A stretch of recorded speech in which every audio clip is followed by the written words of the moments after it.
تے اگر لا رہے اور بھی آئے کتاب نو پڑھ کے بھی کیے میرا رب فرماتا ہے وما اصابکم من مصیبت فبما کسبت ایدیکم ویعفو عن کثیر، جدو بھی تانوں کوئی مصیبت پہنچ دیا وہ تواڈے ہاتھ دے کیتے ہوئے عمل ہوندے نے، ویعفو عن کثیر، اللہ بہت سارے ایسے عمل جڑی تساں اسی کر دیاں، اللہ بے شمار عمل نو اللہ ساڑے بے شمار گناہاں نو معاف بھی کر دیندا ہے۔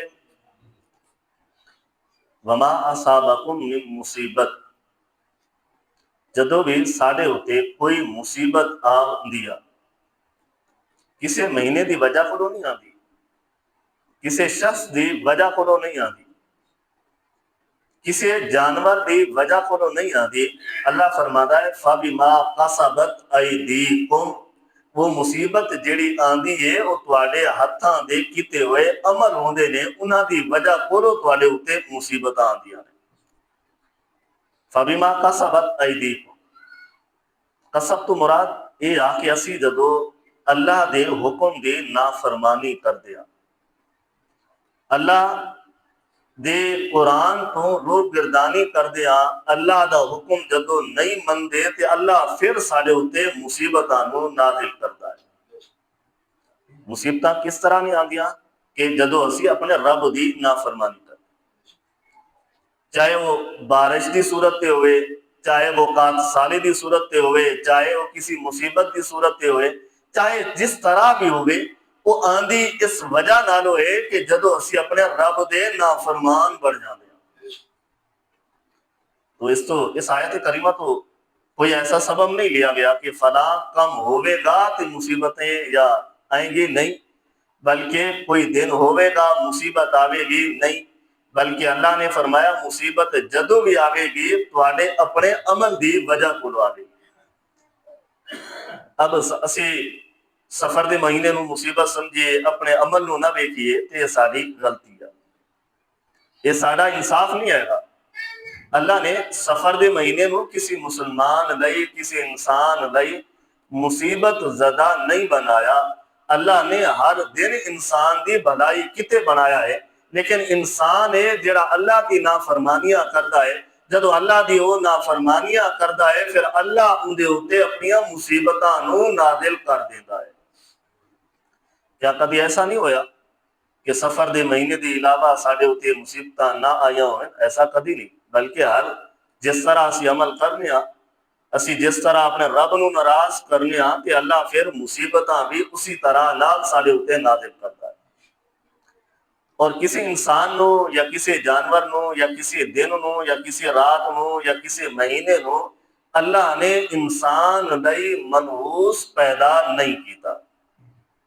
اگر منحوس پیدا کردا تو پھر اللہ قرآن دے وچ واضح فرما دیندا کہ یہ چیز تواڈے لئی منحوس ہے، یہ چیز تواڈے لئی صحیح نہیں ہے گی۔ اللہ نے کدی ایسا دن رات جو کہ انہاں لئی کدی میرے رب نے یوں نہیں فرمایا۔ اسی طرح محبوب مصطفیٰ صلی اللہ علیہ وسلم دا فرمان ہے، المجمع الاوسط ایک احادیث دی کتاب ہے، اندے وچ یہ موجود ہے۔ حضور صلی اللہ علیہ وسلم نے فرمایا کہ صلاح اول هذه الامہ بالزہد والیقین، اللہ نے پہلی امتاں نو اللہ نے ترقی اس وجہ کو عطا فرمائی تھی کہ او زہد زیادہ کر دے سن تے اللہ دے اتے یقین بھی او زیادہ رکھ دے سن، اللہ تے انہاں نو یقین تھی۔ زہد سے مراد یہ کہ موت نو ناپسند کرنا، تے جڑے صحابہ کرام سن وہ موت نو پسند کردے سن تے شہید ہونے نو اپنا اعزاز سمجھدے سن، اور انہاں کو اللہ دے اوتے بڑا یقین ہوندا سی، اللہ دے اوتے بڑا اعتماد، بڑا یقین ہوندا سی۔ تے فرمایا کہ وَيَحْلِقُ آخر بالبخل والعمل، کہ آخری وقت ہوئے گا، آخری لمحہ ہوئے گا، آخری زمانہ ہوئے گا تے او لوگ ہلاک ہون گے۔ ہلاک ہون دی وجہ یہ ہے کہ او بخل کرن گے یا تو اپنے عمل دے ہوتے صحیح عمل نہیں کرن گے۔ بخل تو مراد یعنی جو بخیل ہوندے نے تو عمل الف کے ساتھ ہے، تو اس ان کا مراد یہ آ کہ زندگی نال محبت کرنی، دنیا نال محبت کرنی تے دنیا نال آخری زمانے دے لوگ ہون گے، میری آخری امت دے لوگ ہون گے، وہ بخیل بھی ہون گے تے دنیا نال محبت بھی کرن والے ہون گے، یعنی موت نو او ناپسند سمجھن گے، موت نو پسند نہیں کرن گے کہ اس وجہ کو یہ جڑا آخری لمحے ہون گے، آخری زمانہ ہوئے گا، آخری امت ہوئے گی، تو آخری امت دا آخری لمحہ جدو ہوئے گا وہ اس وجہ نالو ہلاک ہون گے، کیونکہ انہاں نو اپنے رب دے اوتے اتنا یقین نہیں ہوئے گا جنہ یقین انہاں نو دنیا دے اسباب تے ہوئے گا کہ فلاں بلی گزری ہے تے ساڈا ایک کم نہیں ہوئے گا، انہاں نو اپنے رب دے اوتے یقین نہیں ہوئے گا بلکہ دنیا دی چیزاں دے اوتے انہاں نو زیادہ یقین ہوئے گا۔ تے آگے محبوب مصطفیٰ صلی اللہ علیہ وسلم دے صحابی حضرت ابو بکر صدیق رضی اللہ تعالی عنہ، یہ حدیث مسند امام احمد میں موجود ہے۔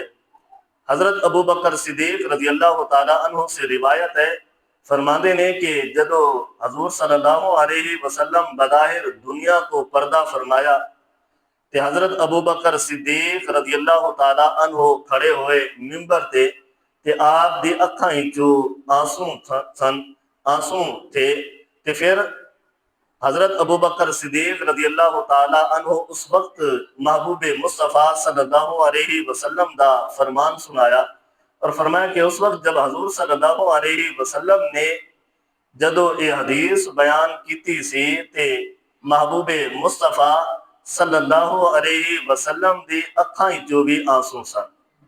حضرت ابو بکر صدیق جدو ممبر تے کھڑے ہوئے، حضرت ابو بکر صدیق بھی رو رہے سن تے جدو حدیث بیان کرن لگے تے فرمایا اس حدیث نو جدو میں سنیا سی اس وقت میرے نبی دے اکھاں جو بھی آنسوں سن۔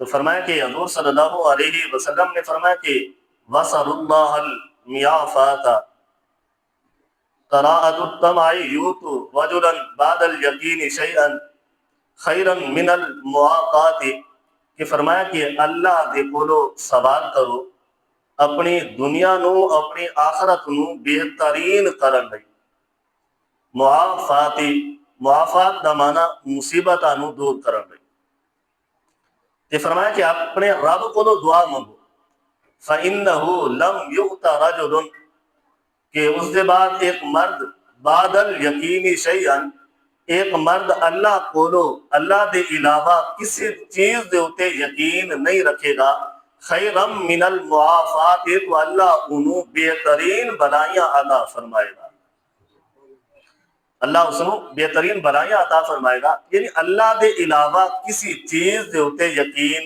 نہیں کرنا۔ جو کچھ میرے رب نے سارے لئے مقرر کیتا ہے، لکھا ہے، لکھ دیتا ہے تے اللہ وہ کچھ ہی سانو عطا فرماتا ہے۔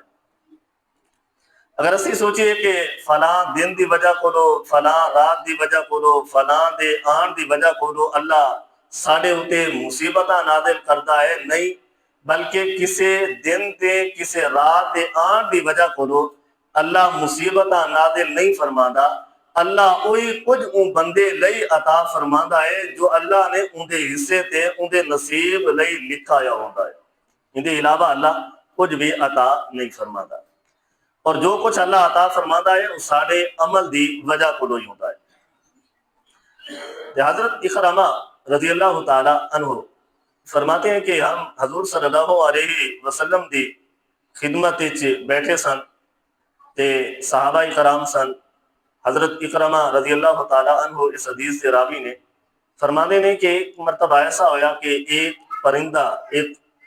پرندہ گزریا تے جن کی آواز بڑی عجیب و غریب سی، کہ حضرت عبداللہ بن عباس رضی اللہ تعالی عنہ اس حدیث سے راوی نے تو حضرت اکرمہ رضی اللہ تعالی عنہ حضرت عبداللہ بن عباس کو سنیا سی، فرماتے ہیں کہ جدو پرندہ ہو گیا تے آواز ان دی بڑی عجیب سی تے اسی کیا کہ بڑا بدشگون لیا کہ بڑا برا گمان لیا، اسی سمجھا کہ ہون کوئی اچھا نہیں ہون والا، تو اس وقت فرمایا کہ یہ پرندے نال اللہ نے کدی بھی کسی انسان دی قسمت نو مقرر نہیں کیتا، یعنی پرندہ بول دے، پرندہ آوازیں نکالے کہ اندے نال اے ہوئے گا، ایسا نہیں فرمایا کہ ما اند ہاذا لا خیر ولا شر، کہ اللہ رب العزت کسی پرندے دے نال بھلائی نہیں عطا فرماندا اور نہ ہی کسی پرندے نال کوئی شر بندے نو عطا فرماندا ہے۔ یعنی پرندہ گزرا تو پرندے کے گزرنے کی وجہ سے کوئی ایسا عمل نہیں ہوا، ایسا عمل نہیں ہوتا کہ وہ آوازیں نکالے تو اس کی آواز کی وجہ سے ہمارے اوپر کوئی مصیبت نازل ہو جائے، مصیبت نازل ہو، ایسا حکم کہیں پر بھی موجود نہیں ہوتا۔ اور اسی طرح سے عبدالحق شاہ محدث دہلوی علیہ رحمہ نے اشراف النمات میں فرمایا کہ جو لوگ یہ سمجھتے ہیں کہ سفر کا مہینہ بڑی مصیبتوں والا ہوتا ہے اور سفر کے مہینے میں مصیبتیں نازل ہوتی ہیں، فرمایا کہ یہ کوئی روایت نہیں ہے، کوئی حکم نہیں ہے، بلکہ اللہ رب العزت نے کسی دن کو، کسی رات کو انسانوں کے لیے منحوس پیدا نہیں فرمایا۔ سارے دن، ساری راتیں اللہ نے انسان کی بھلائی کے لیے بنائی ہے۔ اسی طرح سے جب بھی کہیں پر کوئی تمام پرستی کا شک ہو، شبہ ہو، یا کوئی ایسا عمل جو اچھا نہ لگے، یا کہیں پر کوئی شک پڑ جائے، تو سنن ابو داؤد شریف میں احادیث مبارکہ ہے، حضرت عروہ بنت عامر رضی اللہ تعالیٰ عنہ اس حدیث کے راوی ہیں، فرماتے ہیں کہ حضور صلی اللہ علیہ وسلم نے فرمایا کہ کوئی ایسا عمل یا کوئی ایسی چیز جو تمہیں شک میں ڈال دے کہ شاید اس کی وجہ سے ہمارے اوپر کوئی مصیبتیں نازل ہوگی، تو اس وقت اپنے رب سے دعا مانگ لیا کرو۔ جب تم اللہ سے دعائیں مانگو گے، اگر تمہارا شک ہوگا کہ اس کی وجہ سے مصیبت نازل ہوگی، تو اللہ اس مصیبت کو تمہارے اوپر کبھی بھی نازل نہیں فرمائے گا۔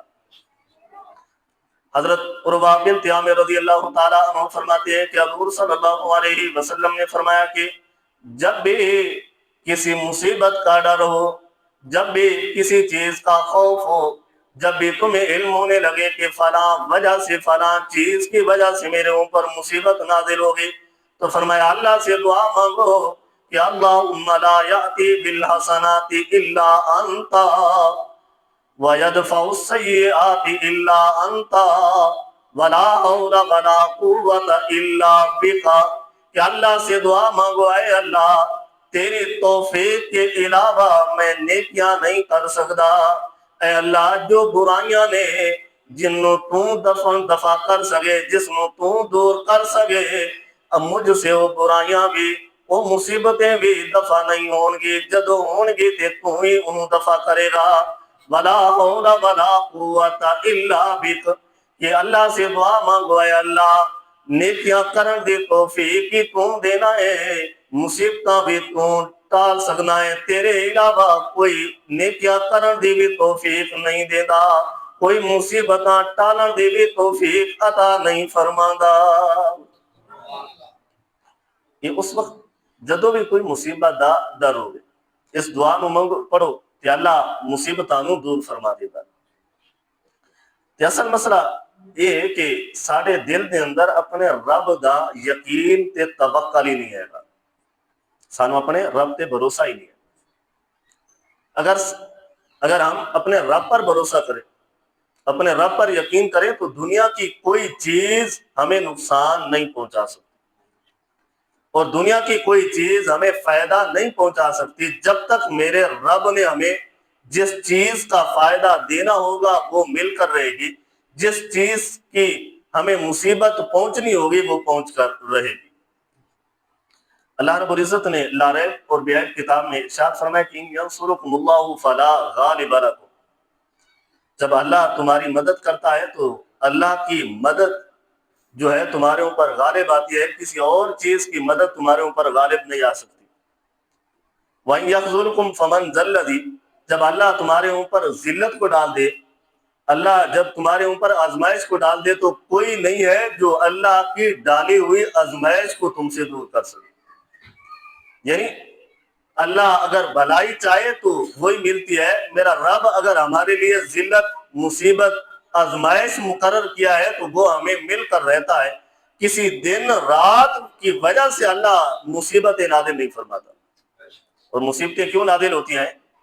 وَمَا أَصَابَكُم مِّن مُّصِيبَةٍ فَبِمَا كَسَبَتْ أَيْدِيكُمْ وَيَعْفُو كَثِيرٌ، کہ اللہ رب العزت مصیبتیں اس وجہ سے نازل کرتا ہے کہ ہم اپنے رب کی نافرمانی زیادہ کرتے ہیں۔ اللہ رب العزت پر توکل کرنے کا، یقین کرنے کا بڑا انعام ہے۔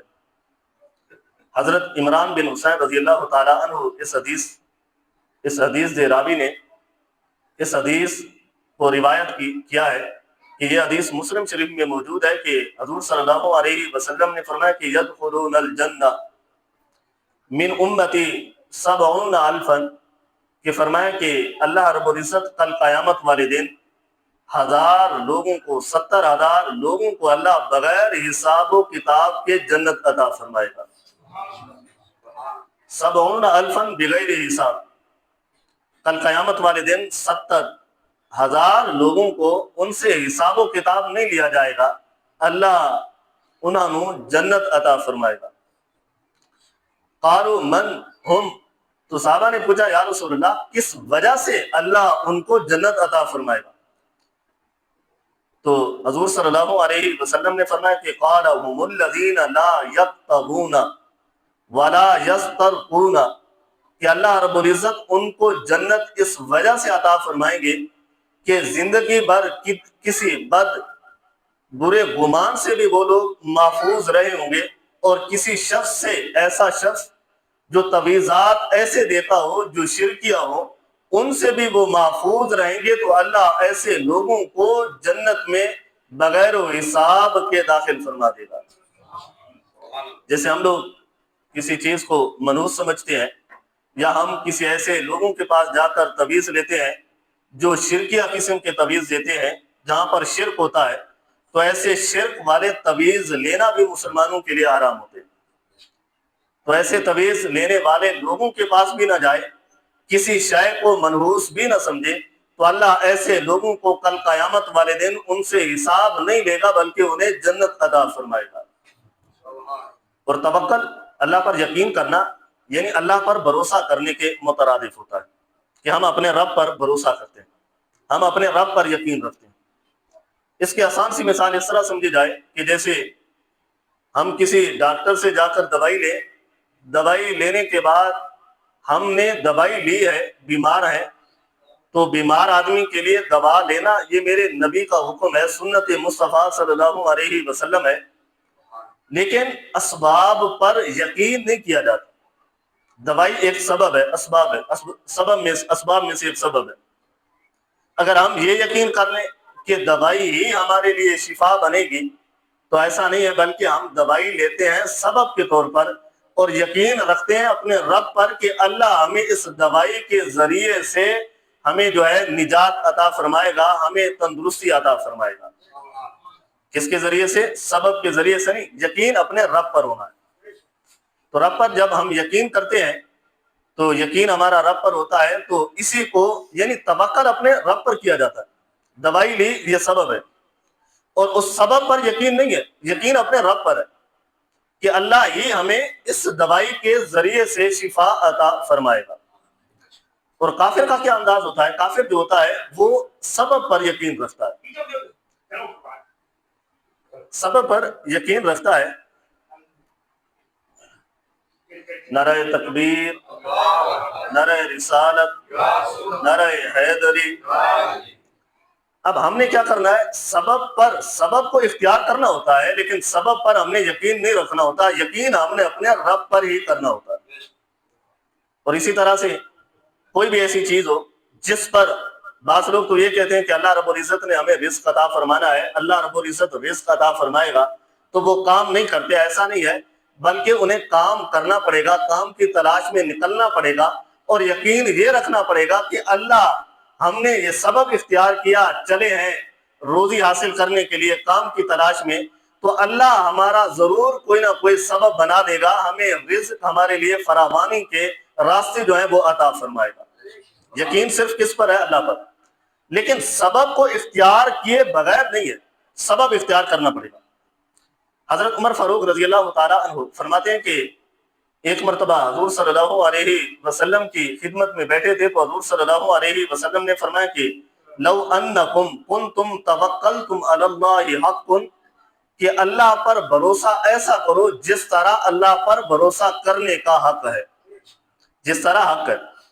توکلہ یرزقکم کما ترزق الطیر، کہ اللہ رب العزت پر جو بھروسہ کرتے ہیں، یقین رکھتے ہیں، جو اللہ پر یقین رکھتے ہوئے اس طرح عمل کرتے ہیں کہ جس طرح ایک پرندہ صبح خالی پیٹ ہوتا ہے، اپنے رب پر وہ یقین کرتا ہے، جب شام کو لوٹتا ہے تو اس کا پیٹ بھرا ہوا ہوتا ہے، اس کا پیٹ بھرا ہوا ہوتا ہے۔ تو بھرا کہاں سے؟ کون بھرتا ہے؟ میرا رب بھرتا ہے۔ اب اس پرندے کو کس پر یقین ہوتا ہے؟ میرے رب پر یقین ہوتا ہے، کسی اور چیز پر یقین نہیں ہوتا۔ ایسا نہیں ہوتا کہ وہ پرندہ کسی ایسی چیزوں پر اعتماد کرتا ہو، یقین رکھتا ہو کہ اس کے ذریعے سے مجھے رزق ملے گا، نہیں۔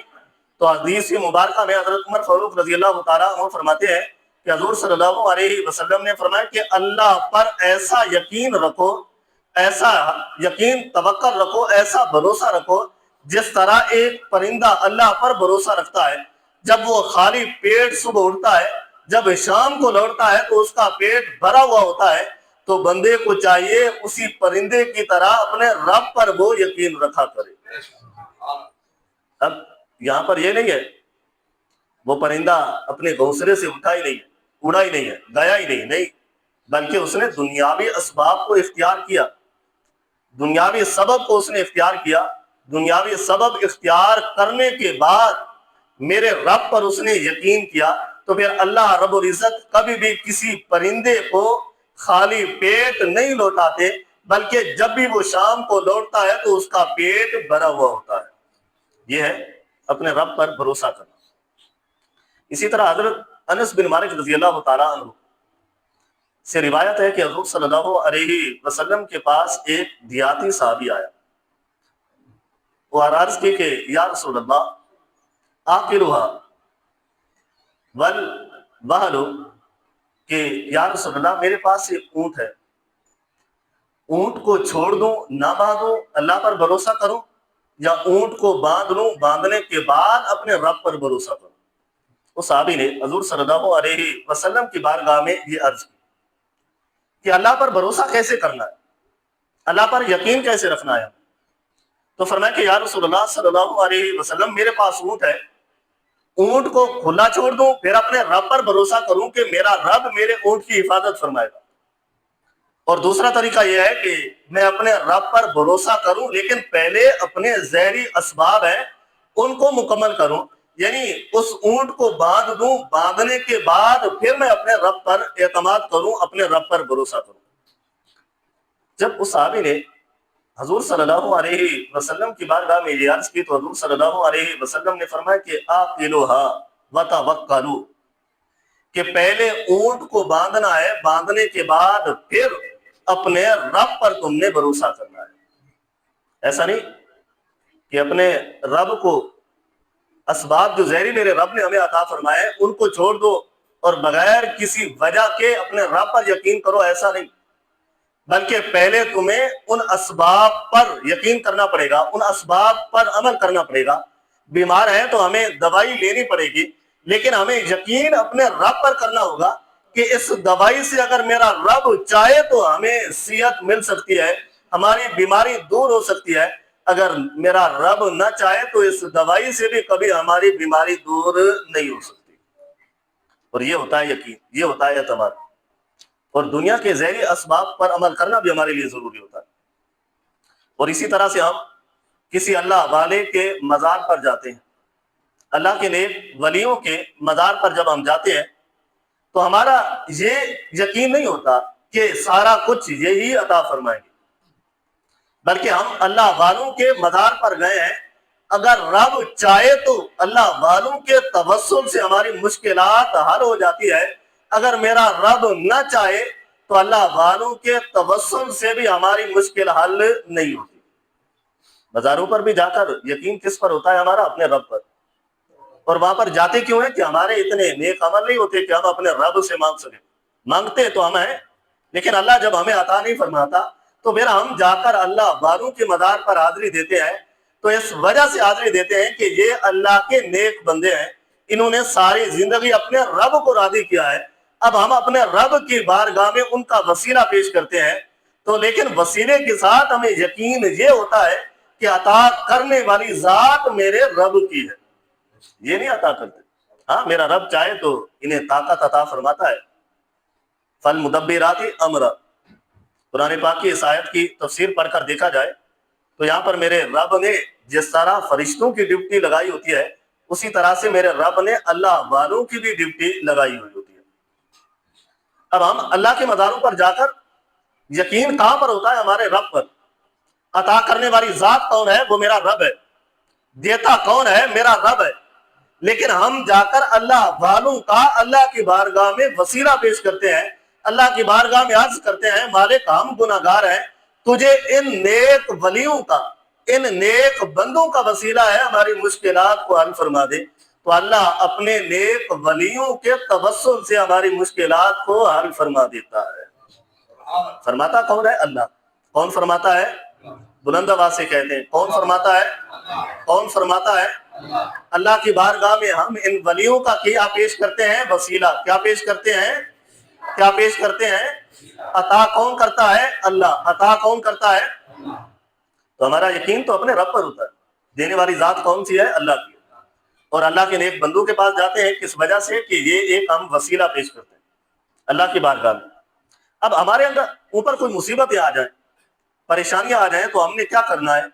تو حضرت حدیث مبارکہ میں حضرت انس بن مالک رضی اللہ تعالیٰ عنہ اس حدیث کے راوی ہیں، فرماتے ہیں کہ حضور صلی اللہ علیہ وسلم نے فرمایا کہ مفہوم حدیث ہے کہ جب کسی بندے پر پریشانیاں آ جائیں، آزمائش آ جائے، مصیبتیں آ جائیں، تو آنی اس کے اپنے گناہوں کی وجہ سے ہوتی ہے، کسی اور کے سبب کی وجہ سے۔ اللہ کسی اور پر ظلم نہیں کرتا کہ فلاں بندہ آیا تو اس کی وجہ سے میرے گھر میں مصیبتیں آئی ہیں، ایسا نہیں ہے۔ فلاں چیز آئی ہے تو اس کی وجہ سے میرے گھر کے اندر مصیبتیں آئی ہیں، ایسا نہیں ہے۔ اور فلاں کے آنے کی وجہ سے میرے گھر میں بیماریاں پیدا ہو گئی ہیں، ایسا نہیں ہے۔ اللہ کسی کے گھر کے آنے کی وجہ سے یا کسی انسان کی وجہ سے کسی انسان پر مصیبتیں نازل نہیں فرماتا۔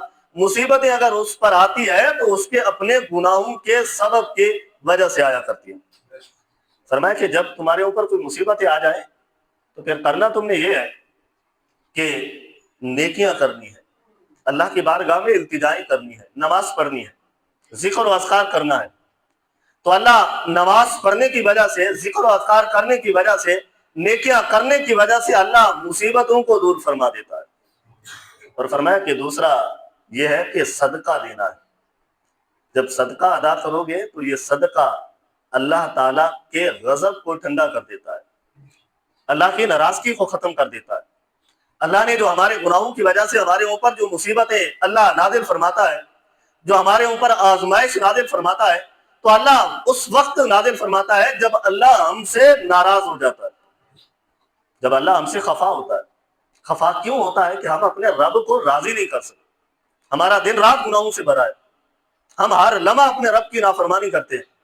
جب ہم اللہ کی نافرمانی کرتے ہیں تو پھر اللہ ہمارے اوپر آزمائش کو نازل فرماتا ہے۔ اگر ہم چاہتے ہیں اس آزمائش سے چھٹکارا حاصل کریں تو پھر اللہ کی بارگاہ میں صدقہ ادا کیا کریں۔ جب ہم صدقہ دیتے ہیں تو اللہ ان مصیبتوں کو ہم سے دور فرما دیتا ہے، ان مصیبتوں کو اللہ ہم سے دور فرما دیتا ہے۔ ان مصیبتوں کو اللہ ہم سے دور کیسے ہوتی ہے؟ پہلا عمل نیکیاں کرنا ہے۔ ایسا نہیں کہ ہم اللہ نے جس وجہ سے ہمارے اوپر عذاب کو نازل فرمایا تو وہ تو ہم چھوڑ دیں۔ اللہ نے کس وجہ سے نازل فرمایا؟ کہ ہم اپنے رب کی فرما برداری نہیں کر رہے تھے، اپنے رب کو ہم ناراض کر رہے تھے۔ تو اللہ نے، ہم اپنے رب کو ناراض کر رہے تھے تو تب ہی تو اللہ نے ہمارے اوپر مصیبتیں نازل فرمائی۔ اگر ہم اپنے رب کو راضی کر رہے تھے تو پھر اللہ ہمارے اوپر اپنی رحمتوں کو نازل فرماتا۔